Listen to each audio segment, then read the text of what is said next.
Hi friends, இது வந்து செவ்வாய்க்கிழமை காலையில் எடுத்துகிட்ருக்கேங்க. காலையில் எழுந்திரிச்சி தான் வாசல் தொலைச்சி கோலம் போட்டு விட்டுட்டாங்க. தம்பி எழுந்திரிச்சி போர்வையெல்லாம் மடித்து வச்சுட்டு இருந்தாங்க. பாப்பா தூங்கிட்டு இருந்தா. கடைக்கும் போய் பால் வாங்கிட்டு வந்துட்டாங்க. நான் அதுக்குள்ளே சமையல் வேலை ஆரம்பிச்சிட்டேங்க. ஒரு அடுப்பில் சாப்பாடு வச்சுட்டு இன்றைக்கி முருங்கைக்காய் அரைச்சி குழம்பு வைக்கலான்னு சொல்லிவிட்டு மசாலாலாம் வதக்கி வச்சுருந்தாங்க. தம்பி பால் வாங்கிட்டு வந்து பால் வச்சுட்டு இருந்தாங்க. பாப்பா எழுந்திரிச்சி குப்பை கொட்டை போயிட்டாங்க. பால் வச்சுட்டு அவங்களுக்கு மஞ்சத்தூள் போட்டு பால் கொடுத்துட்டாங்க. எனக்கு டீ போட்டுட்டு குழம்புக்கு தாளித்து விட்டுட்டேங்க.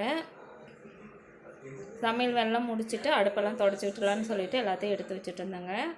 தம்பிக்கு இன்றைக்கி கொஞ்சம் காய்ச்சலாக இருக்கிறதுனால ஸ்கூலுக்கு போகலைங்க. அவனுக்கு மருந்து கொடுத்துட்டு வேலையெல்லாம் முடிச்சுட்டு வீடெல்லாம் கூட்டி விட்டுட்டாங்க. கூட்டிகிட்டு இன்றைக்கி செவ்வாய்க்கிழமைனால வீடெல்லாம் தொடச்சி மஞ்சள் குங்குமம் வச்சு விட்டுட்டேன்.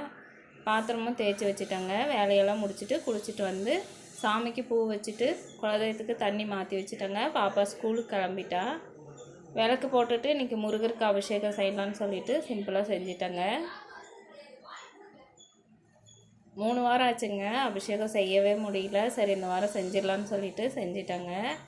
நல்லபடியாக இன்றைக்கி அபிஷேகம் முடிச்சுட்டு சாமி கும்பிட்டுட்டு நானும் வேலைக்கு போயிட்டேங்க. தம்பி வீட்டிலே இருந்தேன் இன்றைக்கி. தேங்க்யூ.